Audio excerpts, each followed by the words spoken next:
That's me! I'm glad that you're here. This has been a crazy week. It's been a crazy month. It's been a crazy year, and I'm crazy, so let's get into it. I'm not supposed to say that anymore. My therapist says it's bad. I'm not supposed to character. Okay, so let me just self-correct right now. I'm not crazy. I am unique. I am unique, and you know what? I'm here to tell you you're not crazy either. It's just that your previous experiences inform your future behavior. So just live with it and always become a better person. That's what I'm doing, and now I'm better than everyone. I've got to stop saying that to people. It's a joke, obviously. I make jokes. This is an awesome podcast this week. I'm going to give you a real big rant about making stuff, about art, about speaking, about really doing it, making it happen. Build it and they will come. And then you have a baseball stadium where a bunch of seamen is all over the place. Build it and they will come. Oh, I slipped on his jizz. Up top, let's do it. All right, so I'm going to talk a bunch about art. I'm also going to do the motherfucking question, of course, which is going to get a little bit deep, a little bit intense, and a little bit in there. I don't know what to say about it. It's out there. You'll hear it. And, thank you to this week's sponsor, BuddyBox. BuddyBox has been an awesome supporter of me, and I want you guys to have the same kind of experience I have, which is lonely, but, good. So give it up for BuddyBox. All right, you guys, let's do it. I'm Lainie, so get into it. Let's do this now.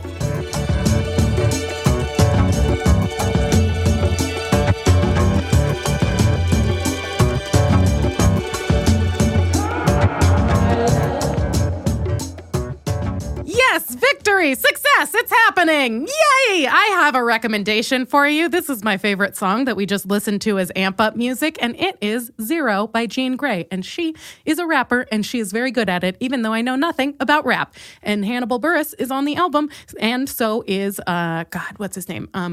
Nick Offerman, and they are doing some voiceover thingies, whatever you call that in rap. I don't remember. There's a name for it. But anyway, the sketchy thing. Well, okay.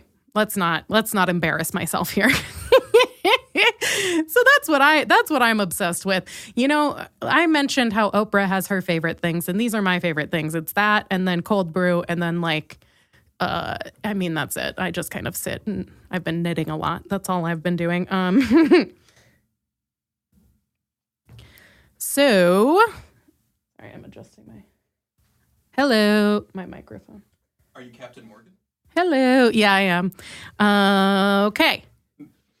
Well, I'm getting a job. It's dumb. I don't want it. Okay. We're in the rant now. This is an essential part of the podcast. We're in it. And I want to say that you are very important to me. You, your haircut, and your children. Not so much your children, but definitely your cats. If you have a cat, send me the cat. I don't want a picture. I just want you to send me the cat. Ship it. Priority mail. That's what I would like. I would really like to interact with a cat. Oh, boy. But let me tell you this is our developing relationship, right? It's my relationship with you, the listener, whose name is Kelly. And Kelly, I want you to know and also Kelly is a gender neutral name. So let's just get into it right now. You're all Kellys to me, okay? You're all my little Kelly, baby. So Kelly, we've been together for a little bit now. I think that I've explained a little bit about what I need. And by that, I mean, I've said a lot of discordant things that you could piece together that are contradictory. So you really don't have an understanding of what I need, because perhaps I'm not expressing it succinctly because I don't know what I need. But that is what we call life, my friend Kelly. Oh, boy. So let's check in. Where are we in our relationship, Kelly? We just had the holidays. We just had Thanksgiving. And if you're in the future, pretend like we didn't, whatever.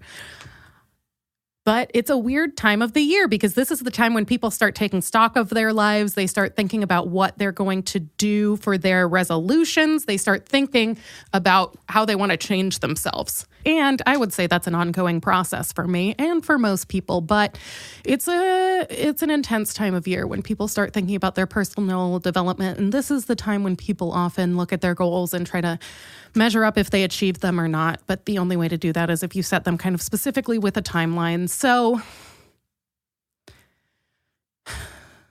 I'd love to say I'm I've been thinking about setting intentions for 2019, but I don't really want to.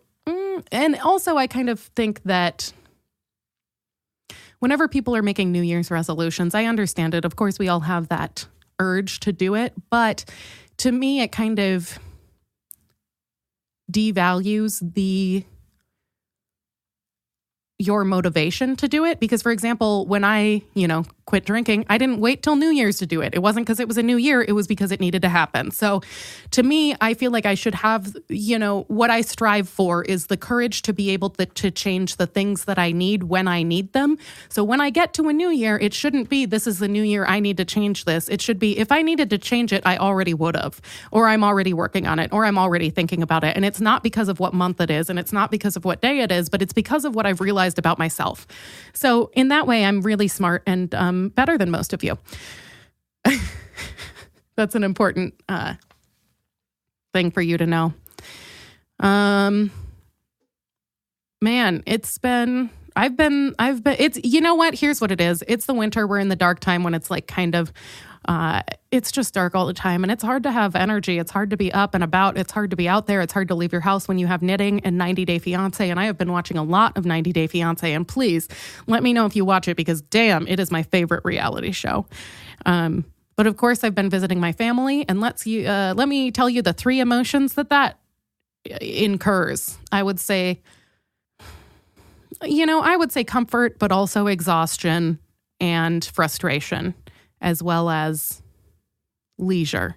So that was more than 3 words, but, this is a part of, and I don't think it has much to do with the time of year, but the place that I'm at with my family right now, oh man, sometimes you have family members that are just fucking exhausting, and it's like, with friends too, you have to figure it out. So, I mean, if I had to think about what my goals are within the next year, my new thing is that I have to make friends, and I really don't want to do it, but it's like a thing I have to do. My best friend is moving out of the city, and I keep a pretty close circle around me. I don't really have a lot of people in my life because I don't care to. And, especially the older I get, the more that I stay in my house and paint paintings. And I've talked about this before, but after I quit drinking, I think I kind of stopped going to social events outside of I kind of stopped going to social events unless I was coerced into it. And so that's probably bad, but I just would rather stay home and experiment with my gouache, which is opaque watercolors and not a sex thing.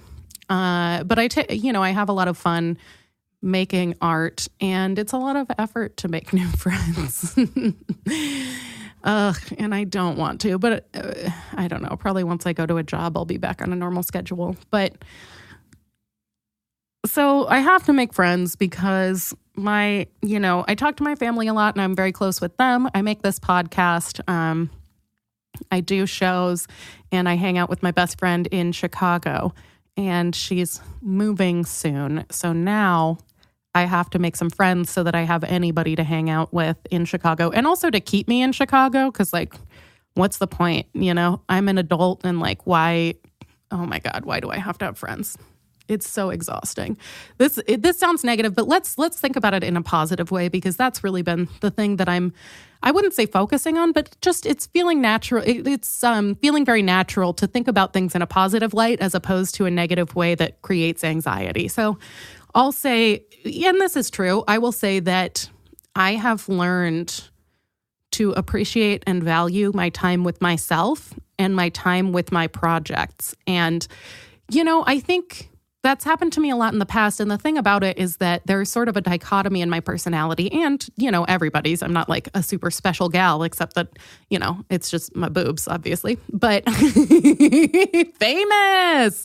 Sometimes I draw a smiley face on them and do a puppet show. Beep, beep, beep, beep, beep, beep. My mom listens to this. All right, moving on. That's not true, but I call him Punch and Judy. You know why? Because I always punch myself in the boob when I wake up. No, I don't. And that doesn't make any sense. But I will say, if you have any inventive alarm clocks, please give them to me, because the thing of the week is that, man, I overslept. We'll come back to that because I'm talking about something right now. But so what I'm talking about is valuing my time. As I've gotten older, as I've gone through relationships, as I've developed, the type of art that I want to be making, or the way that fits into my life.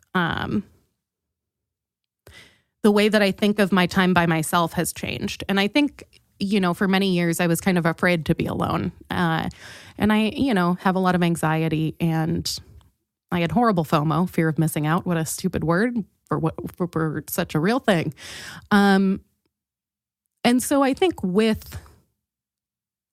but a lot of that comes from thinking that people, don't like you and that you have to be somewhere for people to approve of you. So with increased self-confidence and increased clarity in terms of, your interactions with other people, as you're able to kind of let go of those and enjoy yourself a little bit more and you're in the present, it also gives less urgency to the need to be around people, so that I feel comfortable, doing stuff at home. And as I get older, it brings me more kind of pleasure to have especially to have a nice home, to have plants, or to have my reading nook set up the way I want it to be. And it's been incredible to me to realize how much the atmosphere, our setting shapes our feelings, and how beneficial it can be for me to shape those atmospheres so that they optimize not only my mood, but also my kind of internal world. Because and let me just give a shout out right now to the, what is that Marie Kondo book? It's, I think that's her name. It's The Art of... All right, Erin, this is a specific question for you. I see you Googling it already, and it's a very famous book by the name of, The Life-Changing Magic of Tidying Up, which I did not read, but I did kind of do an overview on YouTube or something like that, because I don't need to read a whole book about folding my clothes, because that's a waste of time since I'm not going to fold them. Also, if somebody wants to do my laundry, please DM me on Instagram. I really need you to do this. I really need it, because I hate it. I hate it. There's no laundry in my building, and it's winter. So it's why would I want to? I would rather wear swimsuit bottoms as underwear than cart all of my laundry over to the laundromat in the salted sidewalks of Chicago. What do I give a fuck? I'll keep buying sweatpants until the season ends. Don't try me, motherfucker. You know what I'm saying? It is. And you know what? If I go to Walmart and purchase my clothing, that's cheaper than washing it, and I will donate it. So how about that? And this is not my actual plan, but it's my actual resentment. I am so resentful. I don't want to do it. Ugh. I can wash the dishes. I hate that also, but it's reasonable. But the laundry, I just hate for some reason. It's just, especially the biggest thing is leaving the house to do laundry. It's such a bougie, it's such a, first world problem, but I fucking hate it, and I refuse to do it. And shout out to everybody who knows me, who keeps telling me to do it. This is my format to say, hey, Kelly, I'm not fucking doing it. So eat my butt if you are into that and would consent. Man. So the more personal development I make, the more I think about the way that I spend my time by myself, and the more that I value it, especially, doing things that are really important to me, like reading or making art or having a beautiful home that makes me feel the light. When you have a beautiful home, it makes you feel kind of glowy inside. It makes you feel like the light from the nice sunspot where your cat sits is also in your own heart. And so you feel like you have, because there's not much we can control in this chaotic universe. And so if I have, the picture frame hung straight, I feel like, you know what? This is mine. I feel a sense of ownership. I feel a sense of love in my home, that it's set up for me in a way that it feels like your house loves you. That's such a weird way to explain it. But, I think as I'm getting older, I'm 28 now, and there are things that matter to me now that didn't used to matter to me. So things like, having long-term partners, or having a beautiful house, or, having stability and health insurance, of course, which, isn't so much, it's an age thing and it's not. I think it's just an overall consideration for humans, but it just so happens that as you get older, you have to deal with it yourself. But so the way that I spend time by myself is something that I value a lot now. And I do have a hard time keeping that kind of sacred, but especially when I'm painting, it's this kind of meditative state that I'm able to, it kind of makes my worries melt away, and like it gives me cramps in my back, and I have carpal tunnel from only doing calligraphy and knitting all the time. So I don't know if somebody could pay me for that. That would be great. But so I'm all achy and like cramped up, and like I've, maybe I ate bad food and I've only binge watched a TV show and been drinking cold brew in my craft room for 2 days. But it feels really awesome to retreat into a world of focus. It's a flow state. It's not, and it can, and when you're doing it in a healthy way, it's not escapism. Although I would say sometimes when you have really traumatic stuff happen in your life, when people die, when you have a big move, when all the typical life stressors that bring a lot of anxiety and sadness to people, it's normal to have that kind of escape.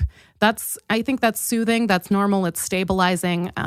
But I think in addition to that, having a routine where I do that, and I'm not escaping, I'm rather kind of engaging in the solace of, I wouldn't call it productivity, but it's that flow state of being connected, especially with visual art, when I'm making it, it's being connected with your body in some sense. It's having control over, and it's having control over the way that your body is making something. However, I would say that there are two sides to that coin in that I don't have a whole lot of control over it. The way that I have control over it is how often I do it determines how well I can do it. I don't feel like I have control over how well the thing I make turns out, how realistic it is, but I have control over how much I practice, and the more I practice, the more it gets better, and then I can see that.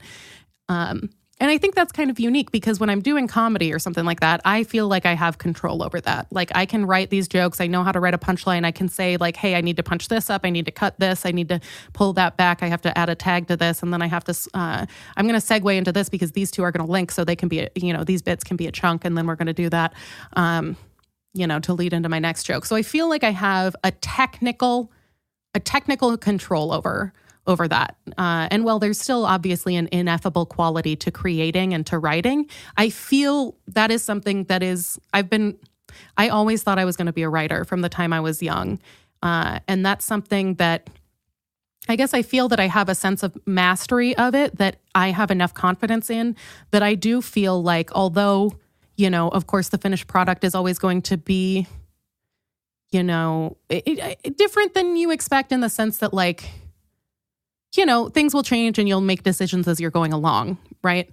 And different factors will influence you, and maybe the venue, maybe the people that you're around, maybe the people that you're editing with, maybe the life events that are happening to you. But ultimately, I feel confident enough in my mastery of writing that I feel like I have control over the finished product. And so much of it is about editing in the sense that I have a lot of templates in my head for how an essay should look, how a concise joke should look, how a story should look.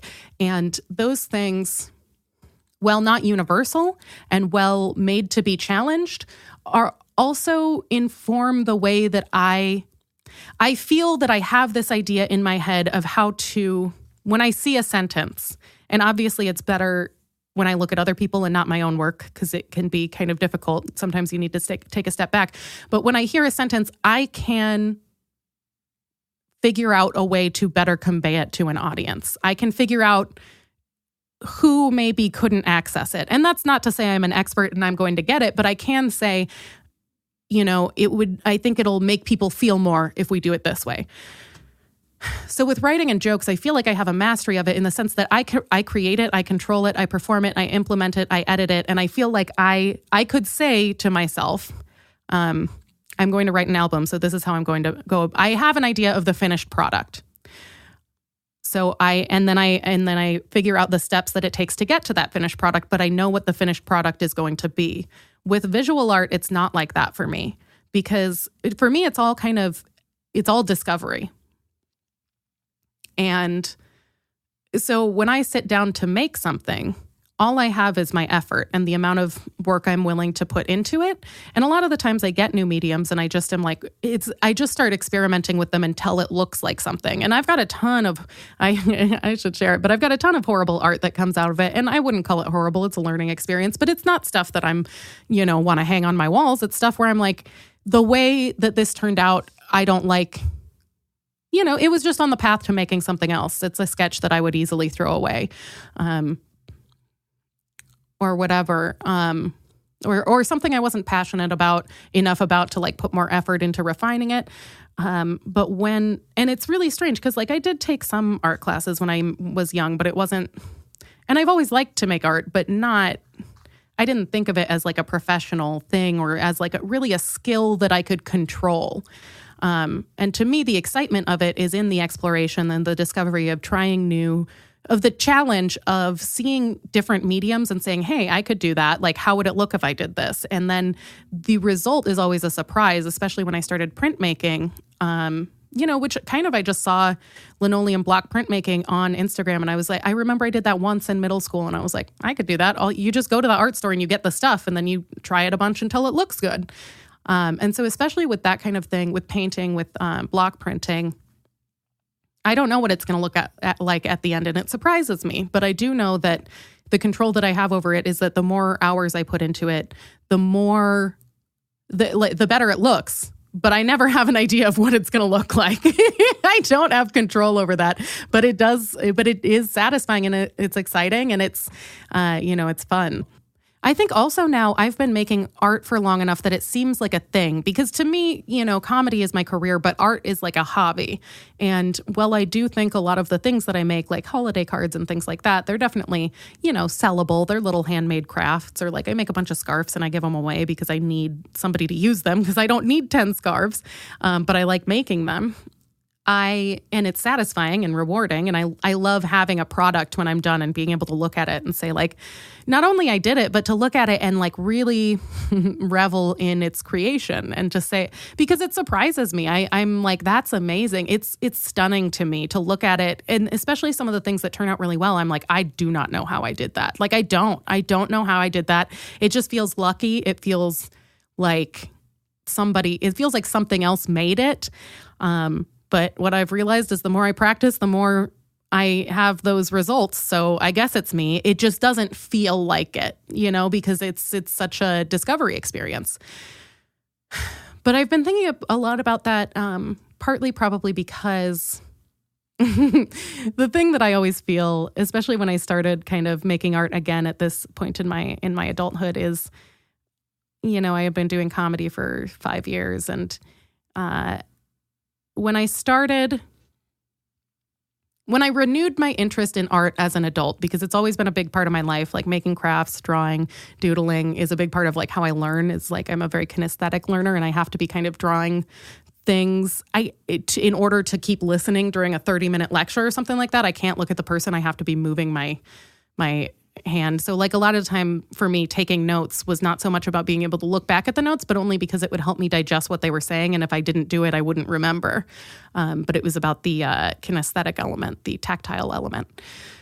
So when I kind of had a renewed interest and effort into kind of my artistic output as an adult, it was because my best friend here in Chicago, it was during my mental breakdown, she's crazy, watch her cry at the bar, everybody steer clear or talk about pizza.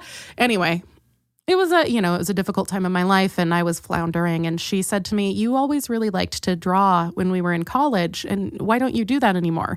And it hadn't even occurred to me. And looking back on it, I did have a bunch of markers and I would do a lot of drawing by myself, and I would organize like craft nights for us to all do arts and crafts, and I would do a lot of crafts. When I was an RA, I would use that as a reason to make a bunch of Valentines or make a bunch of crafts. So like I always integrate it. That's always been the way that I show people that I care about them. And that's insane to realize because I didn't know it was happening. It's always been the way, when I get really inspired and want to show people that I care about them, it's always like I make you a card or I draw you something or I make you a scarf. And that can be really time consuming. And once you start it, you get in over your head, and then it would consume me, and I would make it a priority above other things. And it's just an extra project that I tacked on. But to me, it's more important than the other shit that I'm doing, which is bad for your job. But I guess that kind of ties into the reason that I feel, I guess, called or, focused on making that stuff. Because to me, it does feel more important, and it feels more rewarding to kind of reach out to people in that way. So when I started, my best friend came to me when I was kind of floundering, and she was like, you used to do all this stuff in college. I think you really enjoyed it. I think that would help you. You should do it now. And I said, okay. And I started drawing with markers and, just doing kind of portraits with markers. So it was just like fun drawings, and, they looked like humans. And I guess if you do it with markers, it's kind of like, what is that, a cartoon? I don't know. But, kind of, it was almost like I was doing a painting with markers. So I started doing that, and then I started doing printmaking, and then it just kind of went on from there, because everything you do, there's another step. It's like, okay, now I'm going to put prints on fabric. Okay, now I can make whatever I want. I can make a tablecloth. I can make a t-shirt. Now I'm going to make a watercolor. And now, I've done watercolor, but I like to do calligraphy, and something that's going to integrate really well with that is gouache. And that's a more, I see a lot of people using that medium when they're using ink. So now I want to try that. And, I just keep trying stuff. I will say I can't do oil paints. Like, I can try, but it's just so frustrating. It's really difficult I think it's a longer half-life on the drying for that medium. And it's just, oh man, it's challenging for me. So I'll tackle that more in the future sometime. But So that's when I started doing it. And I really got very, very deep into it, because it was the only time that I didn't feel horrible suffering, because I was really depressed and having a lot of panic attacks and had some bad stuff happen to me in my life at that point. It was the only thing that got me into a flow state and made me forget about things for a little bit. And all of my emotions were coming out that way. And it was helping me a bunch. It was the only thing, because I was really spinning my wheels I was drinking a lot and talking to people, when you kind of, you're doing too much, but nothing you do helps. You can recognize those people when they're having a hard time in their lives and they can't feel good and they keep chasing it. And it's like you drink, you go out drinking with them and they get hammered, and then they keep going and going and going and going. And it's not, and then they always, and they're like that with everything. Like they'll talk to you, but then they get too intense and they keep going and going and going and going, and they want your approval or whatever. You can tell when somebody's going through a hard time and they're trying to find solutions, and none of the solutions are working. And so that, I think art kind of saved me in a lot of ways. And granted, I was going into therapy at this time, and it all coincided, but it gave me this understanding of myself that helped me to learn how to be a person, and how to learn that I had grown. And a lot of the time when I make things, I do a lot of portraits, and, other people will do different subjects. They'll, draw houses or draw, landscapes or leaves or something. And I noticed about myself that I draw a lot of faces, and I try to get a bunch of people to say, hey, I'm, okay with you drawing me so I can practice.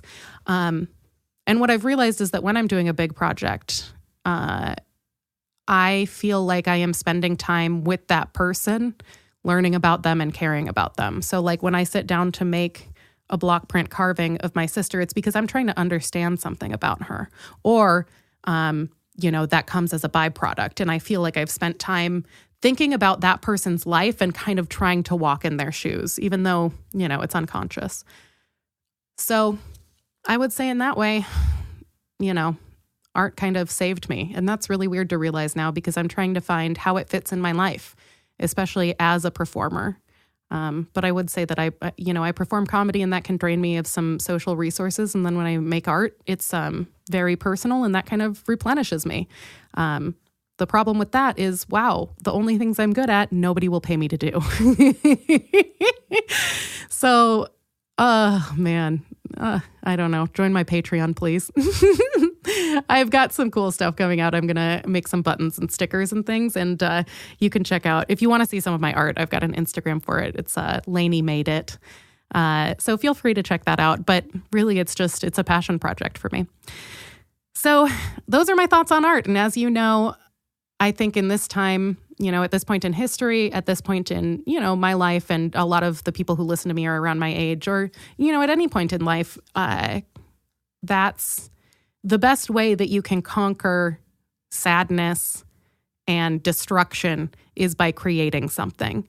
That's, to me, one of the kind of, when I think about people's religion, that's kind of how I process it. I understand it in that kind of idea of like positive light, creative energy. That's important to me. And that is meaningful in a way that I think is kind of spiritual.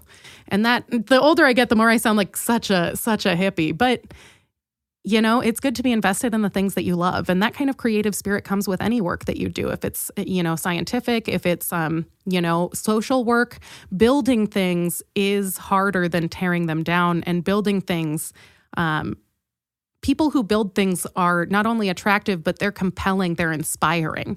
And so, and that's, I lose that feeling every day, especially being somebody with depression. And it's much easier to feel bad about myself and hate myself and think that I can't do it. And I do constantly. And at this point in my life, I'm trying to find ways to make my communities people who believe in me. Because when people believe in you, it challenges you to actually do the stuff that you've been having excuses for. Because if you're surrounded by people who are kind of negative, it makes you feel like you can't do it, but it also kind of makes you self-sabotage. But if you're surrounded by people who say, I know you can do it, like I love what you make, the sky's the limit. So I'm trying to learn how to make stuff. And I've said that before, but if you're making something, send it to me, please. I would love to see it. And whatever you're making, if you're writing a paper, that counts too, So I guess I'm glad that came out of the rant today. I never know what I'm going to talk about, but that's something that now I'm feeling kind of emotional, but that brings me joy. And it's like the only kind of true north that I've been able to find in my life, my family, and then that kind of artistic and creative spirit. So I would really love to see what other people are making. And I hope, and the more I hear people caring about the things I make, it's jaw-dropping for me because I do get recognized in public sometimes and things like that. But I don't think of it, it's hard to digest as a human being. And when I meet somebody who really appreciates what I do in a way that's changed them, that floors me, and that floors me. So I love making stuff, and please join my Patreon because I don't want to have my job for that long. Oh my God. Oh, but if you join my Patreon, like I said, I'm making a bunch of cool pins and stickers and stuff that I really want to share with you because I'm super excited and I'm designing them myself. So check that out. Weird plug, but you know what? Make shit. Just fucking make it. Okay, well, I've talked a lot about how isolated I am and how isolated I make myself, but our sponsor this week can help me with that. So I'm going to really look into using them. I haven't gotten a sample yet, but I'm really excited to try it. So this week, It's Lainie is brought to you by BuddyBox, a monthly subscription service. BuddyBox is perfect for the weeks when your boss is driving you nuts, you missed the bus and stepped in a puddle, and your outfit is full of wrinkles and you forget your keys at home. So it's for anybody who has a rotten week and needs to kick back with a glass of wine, a bubble bath, and get some precious me time, And sure, self-care is important, but in this internet age of pings, likes, and retweets, it's also important to make time to connect with actual human beings, which I hate. That's where BuddyBox comes in, a monthly subscription service. BuddyBox sends you a fully customized companion for those weeks when you just can't get out of the house every week. Now, you may think it sounds a little strange, but who doesn't need to vent about a stressful week or knock back a couple brews while talking shit about your boss? That's just healthy. With BuddyBox, you can be sure that not only do you have the perfect pal to relax with, but you're also assured complete privacy and discretion. While human friends offer comfort and support in our times of need, they can also be a pesky liability. And I would include myself because, man, sometimes it's hard to keep your big-ass trap shut. With BuddyBox, you can choose from a number of preset options for your homunculus, including gender, race, volume, and knowledge, personality presets based on fields of expertise, political attitudes, and more. Having human contact and companionship is important to our physical and emotional well-being, as we all know. But where we get that comfort and revitalization, well, that's totally up to us. Making new friends is time-consuming, emotionally exhausting, and frankly, sometimes more work than it's worth. BuddyBox is perfect for recent transplants, young professionals with tight schedules, and exceptional personalities. So if you have trouble finding somebody who can keep up with you when you're discussing fine wines, cartography, old Ginger Rogers musicals, the intricacies of the Babysitter's Club, BuddyBox is quick, easy, and sends you the perfect friend. To sign up for a 90-day free trial, visit buddybox.com to browse personality options, or if you want to try one of their 300 personality presets, browse the build it yourself option. For a limited time, BuddyBox is offering its Lainie listeners double the trial time when you choose the Lainie model. If you want to spend morning, noon, and night with me, visit www.buddybox.com and enter the offer code It's Lainie, ITSLAINIE. BuddyBox. They're definitely not sex dolls. That's also what I call my vagina. Buddybox.com. Get in my buddy box. It's time to party. That's the slogan I'll use for them. All right. Well, it has come time for the motherfucking question. And this week it is a humdinger. So let's get right into it. The question this week is, do you think you should hit your kids, specifically boys? Should boys develop a healthy fear of women at a young age? Yay or nay? So for this question, let's imagine that I have a child that's a boy, which is, oh my God, first of all, congratulations to me. Did I do a gender reveal party? Absolutely not. That's horrible. What did I name him? I don't know. Thomas, some bullshit. I didn't name him that, but who knows? I don't have a name, so we'll call him Baby Boy. Do you think you should hit your kids, specifically boys? I would not hit my kids. I wasn't hit. I wouldn't do it. It doesn't really makes sense to me. I also see it very much from a psychological point of view because it has a lot to do with the type of attachment that you make to your parent. So there are a few different kinds of attachment, like secure, dismissive, fearful, anxious. But the way that, corporal punishment connects you to your parent does not really directly change behavior.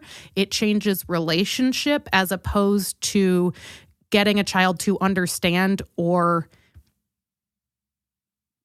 get a kind of sense of right or wrong. So I think that I wouldn't do it. One of the reasons is because I don't think it works because it doesn't give a child, it's like, how do I say it? It's not connected with the thing that you're trying to teach them. They don't learn if you smack them. They just get hurt, They don't learn. They just get punished. They're just like, oh, bad. But they don't learn which part of it is bad, which part of it is good. What is the edited behavior, And so this has a lot to do, for me, with, the way that we're conditioned as children. So like our operant conditioning, our classical conditioning, right? Because that kind of negative, it's not negative reinforcement because negative reinforcement is a different thing. That kind of punishment is so, how would I say? I guess it's just such an intense stimulus that it conditions children in a way that doesn't really make sense. So it just says bad, negative feelings. But, if I want you to be good if I want you to behave well at Thanksgiving dinner, and every time you don't behave well at Thanksgiving dinner, I slap you. What does that tell the kid? It maybe tells the kid every time Aunt Myrna comes, I get slapped. So you don't know what kind of association you're making.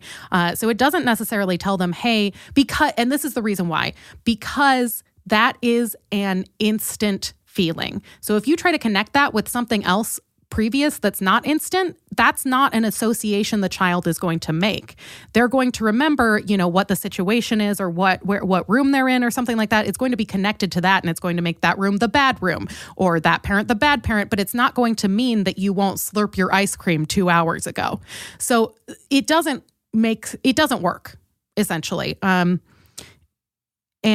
it also is going to, alter the type of connection you have with your parent. Because like I said, there are a few different types of reinforcement. So there's positive reinforcement, obviously, oh my God, you did a great job. I'll give you a hug. Oh my God, you did a great job. Here's a piece of candy. Negative reinforcement, contrary to what most people think, is when you remove something negative as a reward. So for example, like if your mom keeps nagging you to clean your room, and then, the only thing that'll get her to stop is if you clean your room. Or, for example, if you have a really annoying sibling and they won't stop whistling because they want you to do something, right? Oh my God, my sisters do this. I fucking hate it. Whistling is not a thing for adults. Don't do it. I hate it. Stop. And also, when I ask you to stop politely, fucking stop. It's not like a cute, fun thing. It's a murder creator. Okay. I hate it. Okay. But negative reinforcement is not the same as punishment. Negative reinforcement is if my sister said, hey, can I have, or will you go get me a sandwich? And I said, no. And she says, okay, well, I'm going to whistle until you do it. And she keeps whistling and whistling and whistling and drive me crazy. And finally I say, fine, I'll get you a sandwich. And I bring it to her, and then she stops whistling. That's what negative reinforcement is. And this is in, what do you call it? Child development theory or child development psychology. And then punishment, of course, is punishment. So it's like, oh, you did this wrong, slap. You did this wrong, timeout. You did this wrong. It's punishment. And then that, but one of the things that's going to govern your relationship with your parent or your relationship with your caretaker and characterize it is going to be the type of attachment you have. And of course, there are all kinds of, the most famous study on this is with the Rhesus Monkeys, right? So that's the study, God, who is this, Maslow? I don't know. But this is the study. So they had these Rhesus, I think they were Rhesus Monkeys, and they had one set of monkeys that, so they took them away from their mothers, and then they had a monkey that was covered in, a fake monkey like made out of wire that was covered in like carpet and soft things for the, the monkey to cuddle with. And then they had one that was made out of wire, and it had, it fed it, it had like the feeding, like, I don't know what you call the feeding thing that gerbils get or whatever. So that's where it could get its nutrients. But that one was not covered in the comfortable material. It was just made out of wire. And they found that even when the monkeys had both options, they would go eat from the, mother that provided, and then go back to the, the one that snuggled them. And even when they could only choose one, they would still choose to snuggle with the, snuggly one, even though the other one was providing them nutrients. And that has a lot to do with the type of connection, obviously, pulling, it's like also the baby Albert experiment. If you don't know that, look it up. It's super fucked up, would not be allowed now. But, that research is inappropriate, but it was the thing they were trying to uncover is the way that we develop the type of attachment that we have with our parents and how it affects us to not have that attachment from birth at a young age when it develops. So, and I'm not an expert on this, and I don't remember everything about it, but there are different types of connection. And there's so many experiments about this that I've read that are really fascinating. But, I'll move on. So there are a few different kinds of attachment. So there's secure attachment, which of course means that, as an infant, you're bonded with the parent, in a healthy way. It looks like what you would hope a normal, healthy relationship to be. There is anxious/preoccupied attachment. And let me know if I'm wrong, but I'm pretty sure. So that one, they did these experiments where they had children, they put children in a room playing with a toy, and they had the parent leave and say, hey, I'm going to go do this. I'll be right back. And then they were seeing, based on the relationship to the parent, like what kind of reaction the kid had. So kids with a secure attachment to their parent, they're comfortable because they know that their parent comes and picks them up from daycare. They're always, they have a normal relationship, and they know, oh, she's leaving, but she's coming back. Or they, cry for a while, but then they get over it. They know that even if they can't see the parent is going to be there. So that's a secure attachment. For a child with, for example, a dismissive and avoidant relationship, that's a child who has an attachment with a parent that is, they aren't essentially their parent hasn't been dependable physically in a way that has bonded them to the child, so they don't know if they're coming back. So of course they had a lot of different types of people in this study, and it could be parents who maybe were drug addicts and didn't take care of their kids and didn't come back a lot or things like that. But that kind of attachment, dismissive or avoidant attachment, is when the parent leaves, and then when they come back, the kid kind of ignores them and is kind of weird nervous around them. And usually that stems from, having an insecure attachment in that they don't know, maybe they weren't nursed when they were supposed to be nursed, or they weren't touched a lot in the cradle, or they didn't have the human contact they were supposed to have physically. And those kind of things nurture an insecure attachment, meaning that the child on a physical level doesn't feel that assuredness that the parent, they have an instinctual fear response because they don't have this, not idea, but this sensation instilled in themselves that they have a parent that's taking care of them, So when they disappear, and they don't know when they're coming back. And so when they come back, they're really cautious because they're you never know when they're coming or going. And this is all pretty basic. And then fearful avoidant, I think, has to do with if that parent is punishing them in ways that are damaging and that kind of thing. But those types of attachments happen so early in life and govern our relationships for a lifetime. And of course, it's not the only thing that factors in, but it's an important part. It's one of the biggest, tenets of childhood development psychology. So that being said, the use of corporal punishment is not it doesn't seem to be supportive of, that kind of secure attachment. And that kind of behavior or that kind of relationship has later implications in life. Of course, they do all these studies and then they find that kids with insecure attachments are more likely to use drugs, or they're more likely to be less high achieving or make less money or whatever it is. And so to me, it is, number one, not useful because it doesn't connect in the child's head the message that you're trying to send. And number two, harmful because it detracts from a secure relationship, which having a secure type of relationship, a bonded relationship with a parent, is something that will govern a child's behavior into adulthood and, their sense of self. So that's kind of a technical look at the psychology end of things based on my general childhood psychology courses. But so, that being said, I wouldn't hit my kids. And the biggest reason I think is because I wasn't hit. So it wouldn't even occur to me.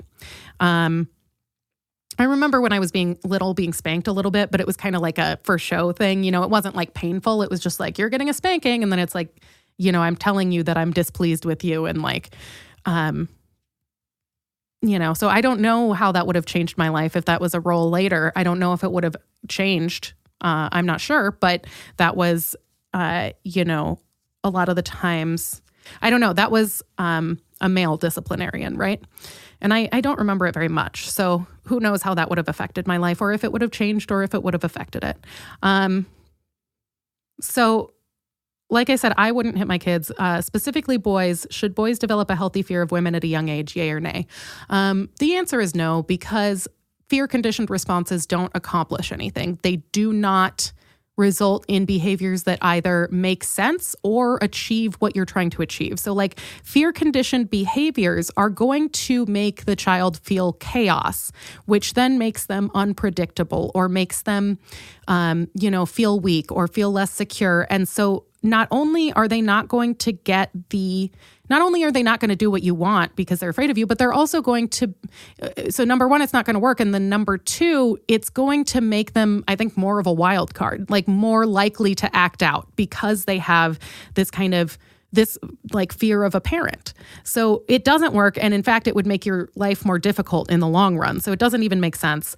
I would say that thinking about characterizing relationships of should boys develop a healthy fear of women at a young age? I would say no. And again, because children who develop fear are less likely to be able to succeed in life, to be able to do what you ask them to do, to be able to be willing to do what you ask them to do. It's not going to work, and it's going to fuck them up. It's going to fuck them up real bad. What I will say about the development of a relationship with women at a young age for boys, and I've talked about this before, and it's been fascinating and an ongoing conversation, is the way that boys develop a connection to women at a young age. And of course, a mother is the first relationship, being, this kind of bonding, infancy, life-giving relationship. But separate from that, once kids start getting socialized, the way that we socialize boys is really fascinating to me, especially now because I, at this age am able to kind of look at it and ask people questions, but I never noticed it before because it wasn't in front of me. I don't have any brothers. I don't, and the thing that was really fascinating for me was we talked about the kind of sex ed, like if boys were informed about how to respect women in terms of like consent. And generally, they're not really educated about that, I think, kind of as a general thing. But I think a ton now about the way that young boys are taught to, be connected to women, because so much of it is, number one, modeled upon their male role models. So like if dad doesn't think what mom has to say is important, you kind of grow up thinking like, what women say isn't important, and that's the same for like if you see him hit her, if you see him cheat on her, if you see him, that's you're gonna become your dad. And and it is really interesting and really different when I have male friends who are raised by women, and we do have certain things upon which we can agree or we can relate to each other differently, and it's a different type of communication. So I think a ton about when these issues are coming up about like Me Too movement stuff or like feminism, and a lot of times people will be like, well, what do you want us to do? Like you say the system's broken and blah, blah, blah. And, a lot of the time what I think is like, we should be teaching our kids that women are important, that they are powerful, that they're strong, that it's okay for a woman to be your role model. Because that's another thing. It's like, yeah, exactly. Because it's like, if you ask any guy, any kid, like who his role model is, it's never a woman, it's almost never a woman. And it's, and I have that experience in comedy a lot. It's like, who are your favorite female comics? And people are like, I don't know. And I do have a few friends, and most of them were raised by women who are like, I love, these female comics, and they really inspired me to do this. And that's amazing. But, generally across the board, the way that boys are taught is that they are supposed to figure out how to kind of fight over everybody, make their voices heard. It's important for them to express their individuality and take control of situations. And then our girls are taught that they should be kind of blending in. Like you shouldn't be too loud. You shouldn't be offensive. You're supposed to be ladylike. Like you're supposed to cross your legs because God forbid somebody should see, your secret garden. But boys know. So I think about this a ton because, I don't have boys, but I think about what would happen if I did have kids and if they were boys, and I would have a lot of really important things that I would want to instill in them. And that's, one of those things would be, because there is this gender difference in toys, like colors, like, oh, pink is a girl's color. And I know it's kind of a hippy dippy thing to say like, that doesn't matter. But to me, that is important because, when things associated with femininity are associated with negativity, badness, and weakness, that message is, the message to boys is women are weak, women are bad, women are like, you don't want to be like a woman. And that doesn't make any sense because a lot of the people that I know, their strongest friends, allies, their strongest champions are women. And so I think that, no, I don't think boys should develop a healthy fear of women at a young age. They should develop a healthy admiration Because a lot of the times, the boys that I know that were raised by women, they have this reverence for their moms that is, and for their grandmas and for the strong women in their lives that they know, where they really celebrate the women around them when they have successes and when they see what they can do. And when they see what they can do that's maybe a little bit different than what, the boys themselves do, it gives you an appreciation for parts of life that you, maybe would have been trained out of you otherwise. And so being able to acknowledge the strength and the kind of, being able to take inspiration from women is something that's conditioned out of our boys and something that really makes them better people. Like the people I know who have that, it's really, it's beautiful. The way they talk about it, it's really meaningful to them. They have better relationships. They're better able to communicate with people. And this, of course, is based on like healthy relationships, because if you have unhealthy relationships with your parents, regardless, that's going to fuck you up. And we all, are fucked up in whatever way. But so no, I don't think we need them to fear us. We need them to idolize us. They have to be able to see ladies and go, wow, that's amazing. And I'll be the first one. Excellent. Well, this has been the motherfucking question. No, I will not hit my kids. And if they are boys, they will respect my blazer, God damn it.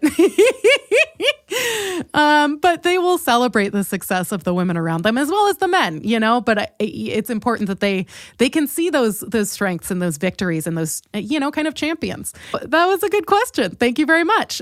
This has been, wow, what a week. What a week. I've been really emotional this week, so that's kind of an intense question to get, but oh my goodness. Thank you for the question. Keep them coming. You can send them to Lainie at LainieLeonards.com.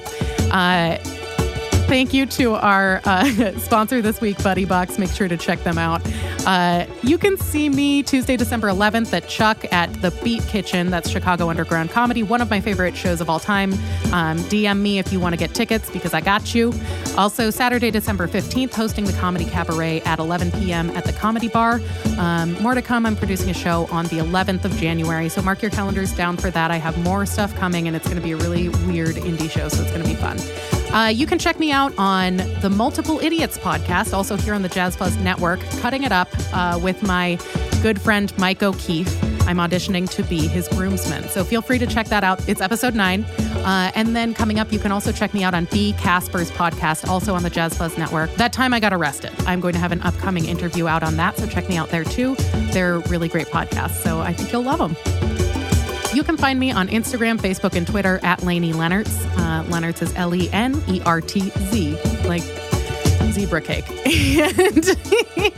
And if you want to check out my art, again, you can see my new Instagram. It's at Lainie Made It. So, I made a bunch of stuff, so check it out.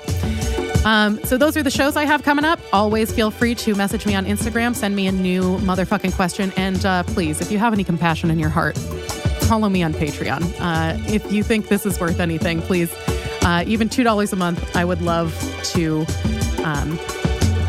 be able to send you guys a bunch of, I have so much cool stuff I'm working on, like pins, stickers, and like art, and,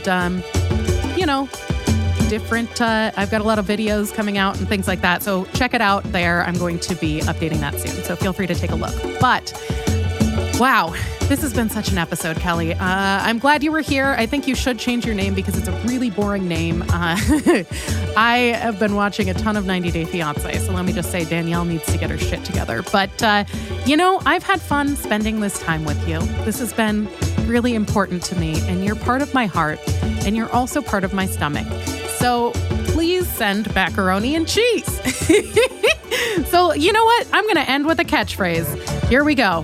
1, 2, 3. They're definitely not sex dolls. It's Lainie. Ba-da-ba-ba-ba. Get it.